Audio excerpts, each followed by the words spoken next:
පුතේ මම අද ඔයාලට කියා දෙන්න යන්නේ ඔයාලට වැදගත් වෙන විදිය වීඩියෝවක්.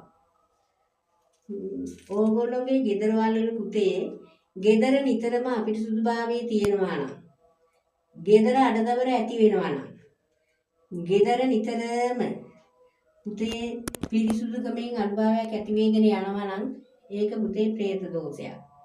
ඒකට කරගන්න ඕන ප්‍රතිකර්ම මම ඔබලට කියලා දෙන්නම්. ඔබලා අනිවාර්යයෙන්ම පුතේ මේක කරලා බලන්න.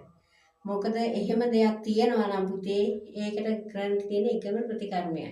ඒකට ඔයගොල්ලෝ ගන්න කොහොඹ කොළ, දෙහි කොළ, අබ, ගම්මිරිස්, ලුණු මේ පස් වර්ගය අරගෙන හොඳට වනේදා කොට දින 3ක් ඉරිදා සඳුදා අඟහරුවාදා ඔයාලගේ ගෙදරට දුම අල්ලන්න. ඒ දුම අල්ලනකොට පුතේ ඒ දුම් ටික හොඳට ගේ වටේම අල්ලන්න ඕනේ. ඊට පස්සේ පළවෙනි ඉස්සරහින් දොරෙන් එළියට දාන්න එපා.